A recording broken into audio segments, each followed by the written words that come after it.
Kalau saya sih ya, kalau saya dilahirkan itu dari HKBP saya, gereja orang tua saya. Cuman saya nggak membawa-bawa nama gereja gitu. Kalau saya sih, saya lebih senang pengajaran Kristen yang Alkitab begitu, tanpa memperdulikan denomnya. Berarti Om Edis ikut siapa? Ikut Tuhan Yesus. Tunjukkan dalam kitab suci bahwa Edis ikut Tuhan Yesus. Kalau di dalam Alkitab nggak ada tulisannya bahwa Edis ikut Tuhan Yesus, nggak ada.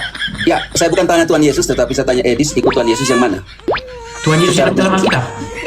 Ya, yang macam mana Tuhan Yesus dalam Alkitab? Oke. Bapamu manusia, Edis? Ya, Engkau manusia? ya, Oke. Dua-duanya manusia, ya.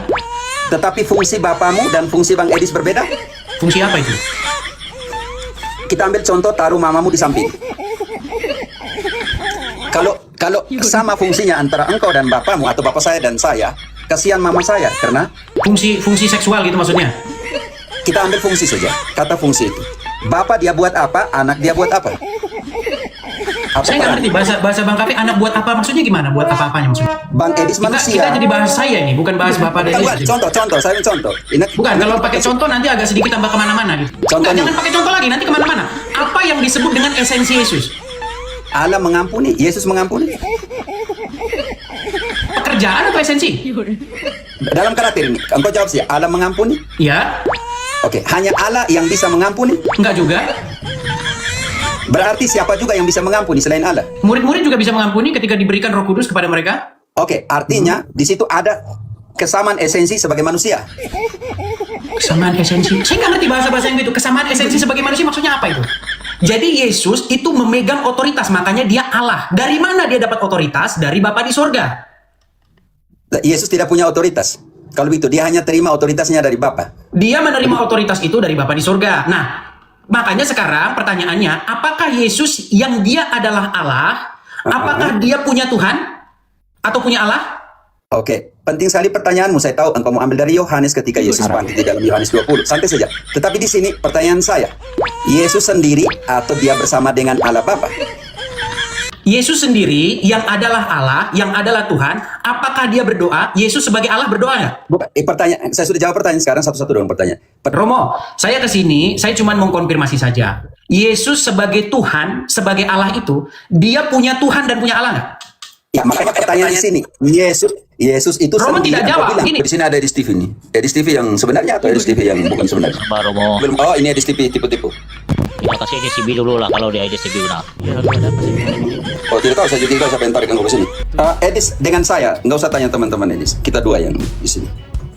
Bisa tahu Edis, Bang Edis dari mana nih? Dari denominasi Protestan, tetapi dari aliran mana? Saksi Yehova atau Adventis atau mana? Protestan. Ya, Protestan kan ada 60.000 Bang Edis.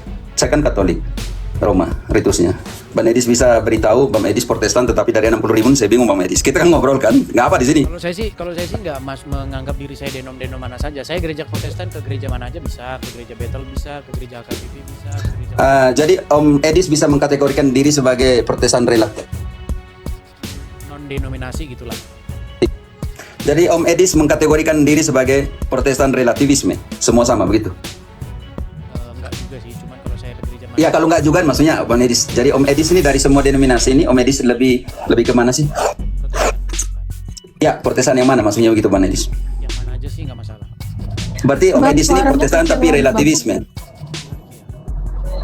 Suaranya. Saya. Begini gimana? Ini apakah lebih keras? Oke. Iya. Ya sekarang Pak. Oke. Kalau kan saya kan punya pendirian Bang Edis. Saya pastor Katolik Roma, selesai. Bang Edis ini dari sekian 60.000 denominasi di dunia ini Protestan ini, Bang Edis lebih kemana? Kalau saya sih ya, kalau saya dilahirkan itu dari HKBP saya, gereja orang tua saya. Cuman saya nggak membawa-bawa nama gereja gitu. Kalau saya sih, saya lebih senang pengajaran Kristen yang Alkitab begitu, tanpa memperdulikan denomnya gitu. Oke. Kalau denom itu menurut saya buatan para pendiri-pendiri gereja gitu, para pendiri aliran gitu. Berarti Om Edis ikut siapa? Ikut Tuhan Yesus. Tunjukkan dalam kitab suci bahwa Edis ikut Tuhan Yesus. Kalau di dalam Alkitab nggak ada tulisannya bahwa Edis ngikut Tuhan Yesus, nggak ada. Ya, saya bukan tanya Tuhan Yesus, tetapi saya tanya Edis ikut Tuhan Yesus yang mana? Tuhan Yesus Secara yang dalam khusus. Alkitab. Ya, yang macam mana Tuhan Yesus dalam Alkitab? Tuhan Yesus yang punya Tuhan. Tuhan Yesus yang punya Tuhan. Kalau Tuhan Yesus yang punya Tuhan, artinya Tuhan Yesus bukan Tuhan. Enggak, saya nggak bilang begitu. Iya, ya. Kalau saya punya bapak, bukan berarti saya bukan bapak, gitu. Iya, saya mengerti itu. Tetapi sekarang kita omong dalam Tuhan. Kalau Yesus punya Tuhan, artinya Yesus bukan Tuhan. Atau Yesus juga Tuhan, tetapi dia punya Tuhan. Ya, Yesus Tuhan dan punya Tuhan, gitu. Oke, sekarang kau tunjukkan dalam kitab suci bahwa Yesus Tuhan dulu dan dia punya Tuhan. Di dalam Yohanes 13 ayat 13, coba bisa dibacakan? Tolong bantu.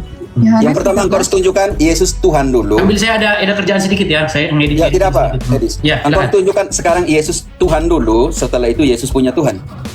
Di dalam Yohanes pasal yang ke-13 ayat 13. Silakan dibaca. Yohanes 13 ayat 13, kamu menyebut aku guru dan Tuhan, dan katamu itu tepat, sebab memang akulah guru dan Tuhan. Oke.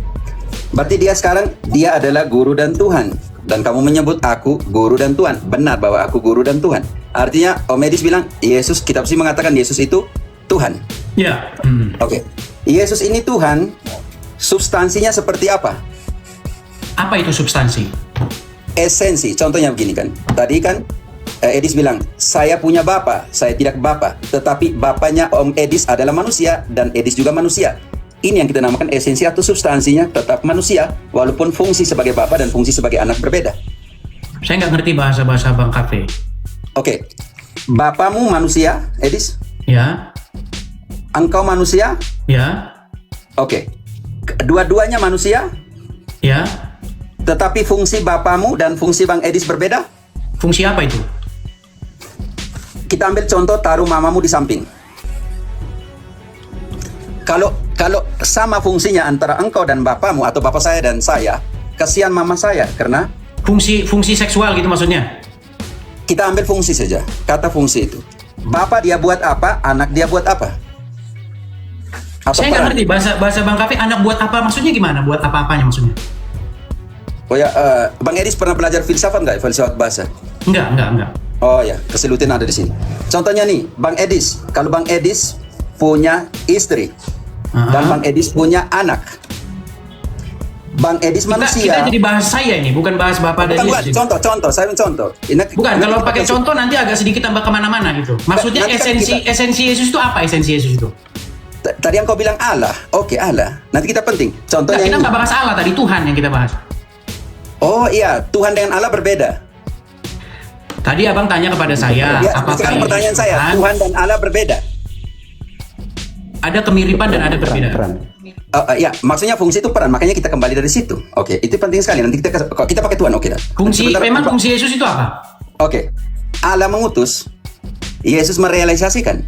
Seperti Bapa mengutus aku. Aku datang dalam kehendak Bapa. Bapa lah yang mengutus aku. Di sini fungsi. Bapa mengutus, anak melakukan. Oke, setuju saya dengan itu. Makanya itu substansinya tetap bahwa mereka Allah. Nah, saya nggak ngerti substansi itu apa. Maksudnya tadi, saya sudah beri contoh ya, Edis. Makanya saya Jangan ke contoh yang lain begini. Maksudnya substansi Yesus itu apa? Yang dimaksud dengan substansi esensi, Yesus? tahu nggak esensi? Iya, coba jelaskan dulu apa esensi Yesus. Saya pakai contoh. Enggak, Contohnya, jangan pakai contoh lagi, nanti kemana-mana. Apa yang disebut dengan esensi Yesus? Allah mengampuni, Yesus mengampuni. Pekerjaan atau esensi? Dalam karakter ini, engkau jawab sih, Allah mengampuni? Ya, Oke, hanya Allah yang bisa mengampuni? enggak juga. Berarti siapa juga yang bisa mengampuni selain Allah? Murid-murid juga bisa mengampuni ketika diberikan Roh Kudus kepada mereka. Oke, artinya di situ ada kesamaan esensi sebagai manusia. Kesamaan esensi. Saya nggak ngerti bahasa-bahasa yang gitu. Kesamaan esensi sebagai manusia maksudnya apa itu? Waduh. Makanya persoalan besar saya anjurkan Om Edis supaya belajar sedikit filsafat. Oke, tapi sebelum ke situ, Bang, maksud saya begini. Kita biar nggak melebar kemana-mana, apakah tokoh Yesus di dalam Alkitab yang kita baca itu seorang ateis? Siapa bilang Yesus ateis? Sedangkan dia sendiri Allah. Oke, Atau apakah dia seorang ateis? Kalau dia itu Allah, kenapa? Engkau tahu itu kata ateis dari kata apa? Begini, apakah Yesus manusia? Apakah Yesus manusia? Jangan dulu, dari kata ateis, jangan dulu. Engkau jelaskan apa itu ateis kepada saya. Ateis adalah A, itu artinya dia menafikan atau tidak, dan theos artinya Tuhan begitu atau Elohim begitu. Arti ateis adalah ateis artinya menolak keberadaan daripada teis atau teos begitu. Oke, sekarang pertanyaan saya. Pertanyaan engkau bagus. Yesus itu ateis. Bagaimana Yesus ateis sedangkan dia itu adalah teos itu sendiri? Oke, berarti Yesus bukan manusia ya? Yang ini yang nanti akan saya jelaskan. Kita belum masuk ke tema itu dalam union hipostatika. Kita masih dalam Enggak, saya nggak ngerti bahasa-bahasa begitu. Union hopos, saya nggak ngerti gini. Pakai bahasa-bahasa saya jelaskan yang dengan kita kitab sama-sama suci ngerti. di tangan. Nanti Gimana? saya jelaskan dengan kitab suci di tangan. Makanya kita di sini harus selesaikan dulu determinologi atau terminologi. Oke, penting sekali di sini saya mau tanya. Sekarang engkau sudah buktikan bahwa dalam Yohanes 13:13 tadi bahwa aku adalah Tuhan. Oke, ini penting sekali. Aku adalah Tuhan. Sudah begitu. Sekarang engkau harus buktikan ke saya bahwa Yesus punya Tuhan. Oke, baik. Jadi kata Tuhan yang saya pahami di situ adalah Tuhan, kurios Tuhan, artinya lawan kata daripada hamba. Saya tanya dulu sama Romo Cafe, apakah setuju? Kyrios itu bukan Kyrios Tuhan itu dalam T kecil. Kristus. Oke. Ini baik. penting sekali. Begini Bang Romo, biar enak kita ngobrolnya Bang ya, gini. Ketika Yesus berkata, kamu menyebut aku guru dan Tuhan, katamu itu memang tepat, memang akulah guru dan Tuhan. Aku yang adalah Tuhan, itu malah membasuh kakimu, malah melayani kamu, begitu. Artinya, kata Tuhan di situ, maksudnya adalah Tuhan, lawan kata dari pelayan. Apakah Romo Kapi setuju dengan saya? Saya tidak setuju karena nanti saya buktikan dalam ayat. Sekarang baca ayatnya, Filipi 2 ayat ke-6. Bukan, kita ke Yohanes 13, jangan ke yang saya kuping. jelaskan di situ dikata hambanya di situ. Engkau harus mengerti di situ dulu. Karena secara biblis dia omong seperti ini. Di dalam Filipi 2 ayat 6 akan dikatakan seperti apa? Lanjut sampai 11. Bantu dulu supaya kita bisa mengerti. Ayat 6. Yang walaupun dalam rupa Allah tidak menganggap Tahan dulu. Yang walaupun dalam rupa Allah, Yesus. Yang walaupun dalam rupa Allah, lanjut. tidak menganggap kesetaraan dengan Allah itu sebagai milik yang harus dipertahankan.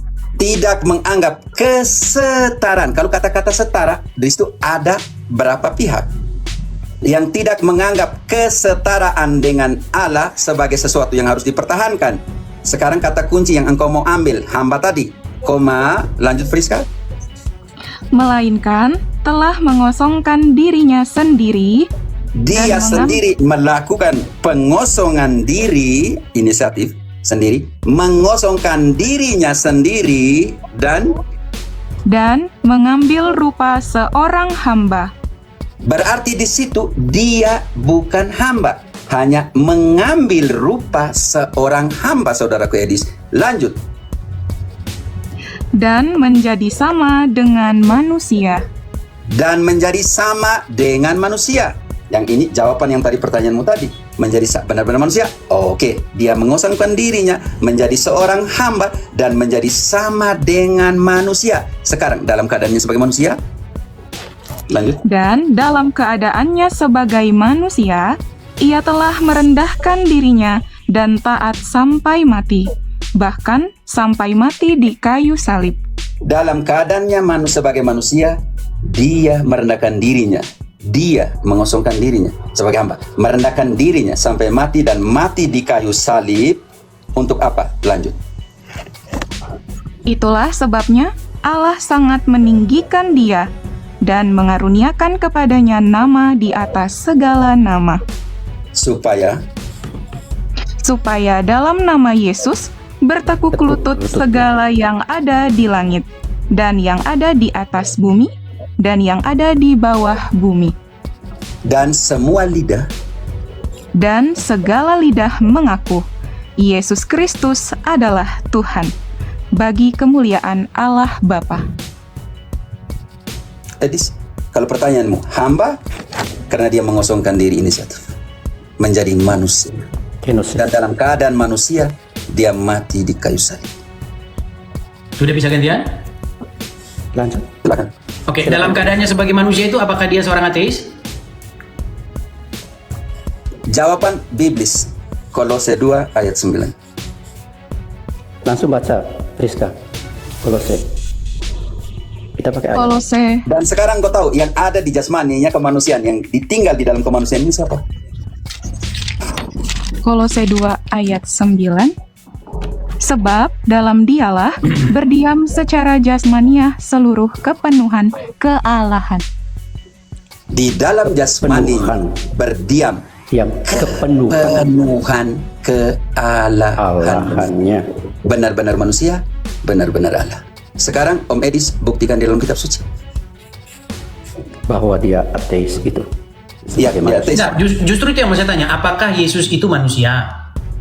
Benar-benar manusia, Manusia, dan benar-benar benar-benar Allah. Di Oke. dalam kejasmaniannya berdiam Ada kealahannya. kepenuhannya, kealahannya. Baca kembali Kolose 2 ayat 9, nanti Edis menafsirkan itu. Oke. Kolose Jadi 2. Kita baca dulu Kolose 2 ayat 9 dan Edis menafsirkan itu. Kolose 2 ayat 9, sebab dalam dialah berdiam secara jasmaniah seluruh kepenuhan kealahan. Silakan Edis, ayat itu. Oke, pertanyaan saya tadi saya belum dijawab. Apakah Yesus seorang ateis? Dia Allah dan berdiam. Bukan itu yang saya tanyakan, Bang. Dia Apakah Allah. Yesus seorang ateis? Ateis dari negasi terhadap teos. Dia tidak Saya ateis. nggak tanya karena itu, Bang. dia- Begini, Bang. dia- Pertanyaan saya coba dijawab simpel saja. Apakah Yesus seorang ateis? Dia teos, dia bukan ateis. Dia bukan ateis. Oke, dia bukan Dia ateis. teos, ingat, dia teos, bukan Dia Bapa di ateos. surga. Dia Bapa di surga. Dia bukan Bapa. Oke, dia berdoa nggak kepada Bapa di surga? Dia berdoa. Oke, dia menghamba nggak kepada Bapa di surga? Dia menjadi hamba karena dia mengosongkan dirinya. Menghamba nggak dia sebagai kepada hamba. Bapa di surga? Ayat dia tidak menghambakan dirinya kepada Bapa di surga. Ayat tadi sudah baik. sangat jelas. Edis, Coba bukakan Matius pasal yang ke-25, Edis, coba. Edis, ayat tadi mengatakan dia mengosongkan dirinya sebagai hamba. Edis, dia mengosongkan dirinya Iya, berarti sebagai menghamba hamba. nggak? Artinya apa? Dia mengosongkan dirinya sebagai hamba. Artinya apa? Iya, dia menghamba nggak? Dia mengosongkan dirinya sebagai hamba. Artinya apa? Berarti tidak menghamba ya? Dia mengosongkan dirinya sebagai hamba. Iya, berarti Artinya tidak apa? menghamba Saya berarti. jawab semua pertanyaan. Engkau jawab pertanyaan saya. Dia mengosongkan dirinya sebagai hamba. Bang, mau saya jelaskan tentang ayat itu? Ayat itu mengatakan, ambil, kita baca dulu ayat. Oke, baik. Bang, mau saya jelaskan tadi kan Romo sudah menjelaskan. Boleh gantian saya menjelaskan? Saya menjelaskan, saya menjawab semua pertanyaan. Sekarang kita lihat sini. Mengambil rupa hamba. Artinya, dia mengambil rupa hamba. Ayat tadi mengatakan secara jelas, dia mengambil rupa hamba. Tadi Edis belum menjelaskan Kolose 2 ayat 9 yang saya minta. Di dalam jasmaninya berdiam kepenuhan kealahannya. Edis jawab dulu itu. Edis langsung mau tanya, tapi saya tanya Edis tidak mau jawab. Oke, mau saya jelaskan pemahaman saya tentang ayat itu? Ya, itu yang saya butuh dari tadi. Baik. Baca kembali Begini. Kolose 2 ayat 9 dan Edis jelaskan dulu. Hermeneutik apa yang dipakai di situ? Saya kayaknya nggak dikasih kesempatan Ya, ngomong. sekarang baca dulu Boleh ayat ngomong itu. nggak saya? Kalau saya nggak boleh ngomong ya, saya dengar aja Edis, sih. tidak, maksudnya kita baca dulu ayat itu dan Edis jelaskan ayat itu dulu.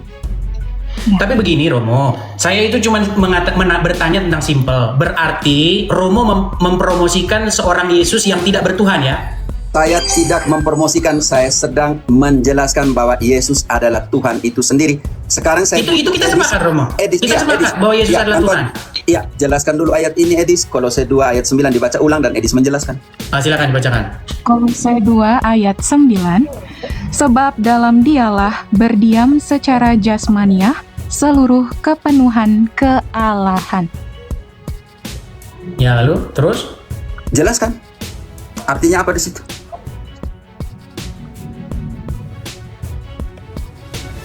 Oke, baik ya. Jadi kalau kita berbicara itu sebenarnya berbicara tentang otoritas, di mana Yesus sang pemilik otoritas, dia tidak menganggap bahwa dia itu harus dilayani, melainkan dia malah menjadi pelayan. Sekalipun Yesus adalah Allah, yang artinya adalah sang pemegang otoritas, yang kepadanya seseorang itu harus melayani, justru dia malah mengambil rupa hamba. Artinya, Yesus yang adalah yang seharusnya dilayani malah melayani. Begitu. Itu tidak berbicara bahwa Yesus adalah Allah Bapa. Seperti Edis, itu. tahan Itu dulu. pemahaman saya. Edis saya potong. Baca kembali Terus? ayat. Kolose 2 ayat 9 tidak omong tentang pelayan, tidak omong tentang hamba. Baca kembali Friska, mungkin Edis tidak dengar. Kolose 2 ayat 9. Coba dibaca penuh saja, dibaca dari ayat sebelum-sebelumnya sama sesudahnya coba. Baca dulu ayat itu dan engkau menjelaskannya. Tapi saya bukan membahas hal itu loh kesini. Tidak. Karena engkau tadi bilang, engkau baca ayat itu dan renungkan ayat itu, Kolose 2 ayat 9, dan jelaskan itu. Engkau lari ke hamba, lari ke Filipi 2, saya tidak tanya di situ. Jelaskan Kolose 2 ayat 9. Baca kembali. Sebab dalam dialah berdiam secara jasmaniah seluruh kepenuhan kealahan. Silakan jelaskan hermeneutikmu, eksegesimu ayat itu. Ya, Tadi sudah saya jelaskan, itu berbicara mengenai bagaimana Yesus yang dia itu menjadi representasi, bagaimana dia yang menjadi wakil atau gambar daripada Allah Bapa yang tidak terlihat. Itu terdiam penuh di dalam diri Yesus. Nah, sekalipun demikian, Yesus tidak datang sebagai sosok yang dia itu harus dilayani, melainkan sebaliknya, Yesus itu malah menjadi pelayan. Dia yang Tuhan, yang harusnya kakinya dicuci, dia malah nyuci kakinya. Itu pekerjaan hamba. Pekerjaan hamba itu nyuci kaki orang. Nah, Yesus mengambil pekerjaan itu. Edis, kau sudah lari kemana-mana. Baca kembali Kolose 2 ayat 9 dan Edis harus menjelaskan secara hermeneutik.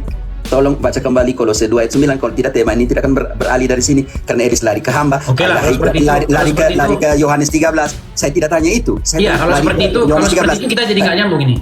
Engkau yang nggak nyambung, Edis, maaf. Baca kembali Kolose 2 Pertanyaan ayat tadi saya belum dijawab. Apakah Yesus tidak punya Tuhan? Engkau belum menjawab pertanyaan saya di sini. Baca kembali Kolose 2 ayat 9 dan Edis yang lari kemana-mana. Jelaskan secara hermeneutik, eksegesis. Tadi sudah saya jelaskan tadi. Tidak ada hubungan dengan hamba di situ. Kolose 2 ayat 9 ada dua terminologi. Ya sudah, silakan penjelasan Romo KP. Kolose, engkau jelaskan kepada saya ayat itu dulu. Baca kembali Kolose 2 ayat 9. Udah tadi saya jelaskan. Tidak ada hubungan di situ. Ada dua kata yang berbeda di situ, jasmani dengan kepenuhan kealaan, dan engkau belum menjelaskan itu. Udah saya jelaskan tadi. Penjelasan saya kembali hanya seperti tadi. ayatnya, baru teman-teman kalian saksi sini 5.000 orang ini, kalian saksikan sendiri bagaimana Edis saya minta hal yang paling kecil, Edis tidak menjelaskan. Tolong Kolose 2 ayat 9 dibaca kembali. Sudah tadi saya jelaskan. Sebab dalam dialah berdiam secara jasmania seluruh kepenuhan kealahan. Di dalam jasmaninya berdiam kepenuhan kealahannya. Engkau jelaskan, jangan lari ke hamba, jangan lari kemana. Kau jelaskan ayat itu dulu. Udah tadi saya jelaskan. Pater Cafe, Edis tadi sudah jelaskan sejauh pemahaman dia. Mungkin langsung dijelaskan secara hermeneutik maksud dari Kolose 2 itu seperti apa. Langsung saja. Nah, Edis tadi dia sudah menjelaskan sejauh dia paham yang dikaitkan dengan hamba, dengan Filipi tadi. Tapi mungkin Romo Cafe langsung jelaskan sebenarnya seperti apa maksud ayat itu. Ini penting sekali untuk masuk ke situ, Edis. Makanya penting sekali hermeneutik, kriteria hermeneutik untuk sebuah eksegesi yang baik. Untuk sampai ke sana kita baca Kolose 1 ayat 15 dulu.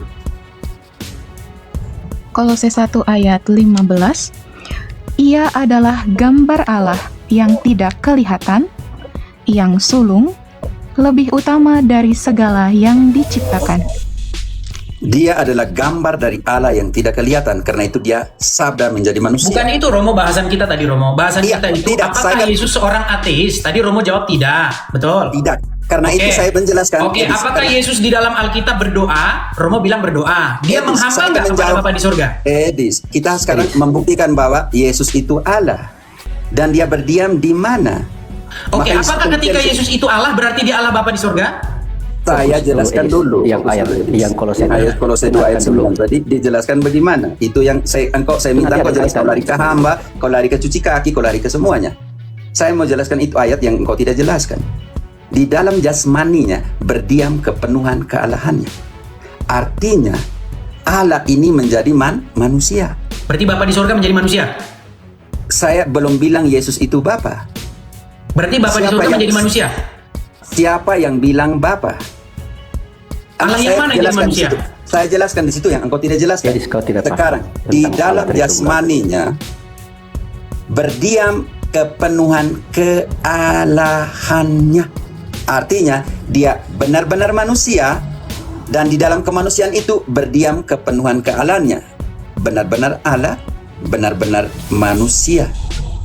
Pertanyaan belum sampai kepada Allah Bapa dan Allah Putra. Apa Allah itu? Sekarang kita buktikan bahwa, jangan dulu tanya Edis, engkau tidak menjelaskan jasmaninya tetapi sungguh-sungguh Allah. Itu yang engkau lari ke pelayan, lari ke hamba, lari ke semua. Pertanyaan di situ. Sekarang kembali ke pertanyaanmu. Apakah Yesus ateos? Saya bilang tidak. Karena Yesus itu teos sendiri. Dia benar-benar teos. Artinya kalau dia benar-benar Allah Bapa. Saya tidak bilang Bapa. Jangan tambahkan sesuatu yang saya belum bilang. Apa artinya Yesus Allah itu? Dia itu Allah. Artinya apa? Makanya sekarang saya menjelaskan kenapa Yesus itu Allah. Dan sekarang saya jelaskan bagaimana Allah ini menjadi manusia dan tinggal di antara kita. dan dia mengambil rupa hamba dan menjadi sama seperti manusia. Allah inilah yang menjadi manusia. Tapi nanti kita buktikan ini Bapa atau bukan. Itu yang kau maksudkan. Saya santai saja. Makanya saya bilang di sini, engkau ini dari idemu berpikir engkau ini lebih kepada saksi Yehova. Kamu Yohanes. Enggak, kita nggak bicara denom di sini. Tidak. Tidak, bukan bisa tadi mentalitas berpikir antara dua. Arianisme penuh saksi Yehova atau setengah Arianisme unisitarian atau yang namanya onenes. Tetapi saya engkau tidak mau saya sentuh, tetapi saya akan menyentuh mentalitas berpikir mereka. Pertanyaan saya di sini, Yesus Allah? Iya. Dia sendiri? Maksudnya dia sendiri gimana? Ya, maksudnya dia sendiri saja? Gini Romo, ketika Yesus itu adalah Allah, bukan berarti Yesus itu Allah Bapa. Yesus Allah, arti daripada Allah itu adalah otoritas. Jadi Yesus itu memegang otoritas, makanya dia Allah. Dari mana dia dapat otoritas? Dari Bapa di sorga. Yesus tidak punya otoritas. Kalau begitu, dia hanya terima otoritasnya dari Bapa. Dia menerima otoritas itu dari Bapa di sorga. Nah, makanya sekarang pertanyaannya, apakah Yesus yang dia adalah Allah, apakah dia punya Tuhan atau punya Allah? Oke, penting sekali pertanyaanmu. Saya tahu engkau mau ambil dari Yohanes ketika Yesus bangkit di dalam Yohanes 20. Santai saja. Tetapi di sini pertanyaan saya, Yesus sendiri atau dia bersama dengan Allah Bapa? Yesus sendiri yang adalah Allah, yang adalah Tuhan, apakah dia berdoa? Yesus sebagai Allah berdoa nggak? Bukan, pertanyaan. Saya sudah jawab pertanyaan, sekarang satu-satu dong pertanyaan. Pertanyaan saya di sini, Yesus itu sendiri atau bersama-sama dengan Allah Bapa? Yesus itu sendiri. Yesus itu sendiri. Oke. Yesus itu sendiri. Dia adalah Tuhan dan Allah. Betul? Sekarang kita Sedikit Romo, biar saya agak sedikit mengkonfirmasi aja gini. Biar tadi Romo ngomongnya udah panjang lebar, saya dengar. Saya boleh bicara nggak kira-kira? Kira-kira saya boleh bicara nggak? Kalau misalnya saya nggak boleh bicara, berarti room ini kayaknya nggak ngasih ayat kesempatan bahwa bicara. Yesus itu sendiri. Tunjukkan dengan ayat bahwa Yesus itu sendiri.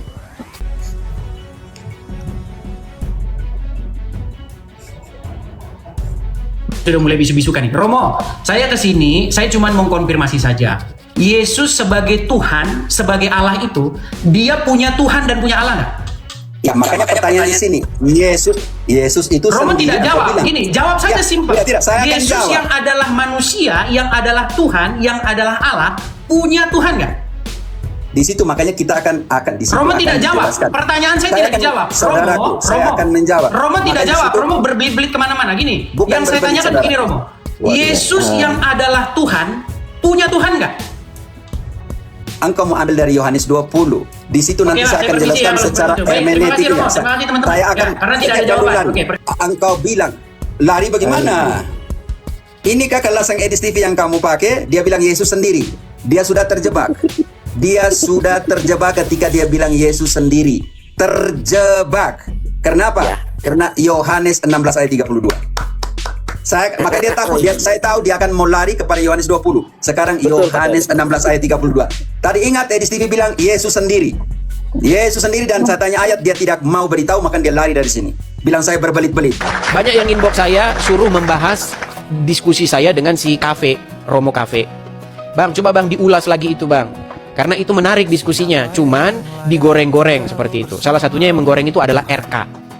Begitu. Jadi, gini loh teman-teman. Ketika terjadi sebuah diskusi, pastikan Anda ngomong itu Anda ngerti apa yang Anda omong. Pada waktu itu saya diskusi dengan Romo Cafe itu begini. Kita harus mengerti bahwa esensi dan substansi Yesus itu. Terus saya tanya, apa esensi dan substansi Yesus? Dianya bingung. Esensi dan substansi Yesus gimana? Saya bertanya, apa itu esensi dan substansi Yesus? Dianya nggak bisa jelasin apa itu esensi dan substansinya. Terus bersama dengan dayang-dayangnya saling menipu diri. Oh, nah ini esensi itu begini. Sama-sama, makanya saya umpamakan seperti orang tadi itu yang dipukul begini, wah terus nggak nyampe mental begitu. Nah, saya umpamakan room itu seperti itu. Room yang sama goblok-goblokin diri mereka masing-masing, saling menipu dirinya masing-masing. Gitu loh. Oh gitu. Ditanya itu biar saya ngerti maksud Anda itu apa. Ketika Anda ngomong esensi Yesus, coba jelasin esensi Yesus itu apa. Yang Anda maksud esensi Yesus itu apa. Jangan lari ke tempat yang lain-lain. Anda sendiri sebenarnya bingung jelasin itu. Makanya teman-teman, orang-orang seperti itu adalah orang-orang sekumpulan orang-orang bingung yang saling nipu dirinya masing-masing. Gitu loh. Jadi jangan seperti itu bikin channel. Kalau ditanya esensi Yesus apa, Anda harus jelaskan. Begitu. Terus mengenai masalah Yesus sendiri. Gini loh, gini. Jadi kalau kalian lihat konteksnya diskusi itu begini. Ini saya luruskan ya, biar nanti teman-teman ngerti. Karena banyak juga orang-orang awam ditanya, Bang, kenapa Abang bilang Yesus sendiri? Saya bertanya begini, apakah Yesus yang dia adalah manusia, yang dia adalah Tuhan, punya Tuhan? Pertanyaannya itu. Terus ditanya, apakah Yesus sendiri? Lihat video itu secara utuh. Saya bilang, maksudnya sendiri gimana? Apakah Yesus sendiri katanya? Loh, iya, Yesus sendiri itu, Yesus yang seorang diri itu, yang adalah Tuhan itu, yang adalah manusia itu, apakah dia punya Tuhan? Makanya saya tanya apa, dia mikirnya apa? Lalu dia bilang, Yesus tidak sendiri, Yesus bersama dengan Bapa. Saya tidak tanya Bapa. Saya tidak tanya Yesus bersama dengan Bapa. Yang saya tanya, Yesus seorang diri, apakah dia punya Tuhan? Maka jawabannya, Yesus tidak seorang diri. Ini kan diskusi nggak nyambung. Sekali lagi saya ulang ya, saya ulang lagi. Biar Anda paham. Saya bertanya kepada lawan bicara saya, namanya Romo Cafe. Apakah Yesus yang adalah seorang manusia, yang adalah Sang Mesias Tuhan, punya Tuhan? Tidak dijawab. Jawabannya adalah, apakah Yesus sendiri? Lalu saya bilang, apa maksudnya apakah Yesus sendiri? Saya tidak tanya Yesus bersama orang lain punya Tuhan. Saya tidak tanya Yesus bersama Bapa di sorga punya Tuhan. Tidak. Saya tanya pribadi Yesus yang seorang diri itu, apakah dia punya Tuhan? Itu tidak dijawab. Dia malah berargumen bahwa Yesus tidak sendiri, Yesus bersama dengan Bapa. Kan nggak nyambung diskusinya. Kalau seperti itu Anda maksa bahwa Yesus tidak seorang diri bersama-sama dengan Bapa, berarti Anda tidak ngerti apa yang saya tanyakan. Kalau Anda harus menyimpulkan seperti itu, kalau saya pakai kesimpulan Anda, ketika Yesus disalibkan, pertanyaan saya, apakah Bapa juga mati disalibkan? Coba. Yesus tidak sendiri. Sesat. Yesus tidak sendiri, Yesus bersama Bapa. Kalau begitu ketika disalibkan, dia tidak seorang diri, dia bersama Bapa. Bapa juga mati disalib. Makanya saya bilang teman-teman, perlunya dalam diskusi itu saling mengerti apa yang sedang dimaksud oleh lawan bicara, oleh yang bertanya. Makanya memang gawat orang-orang ini ya.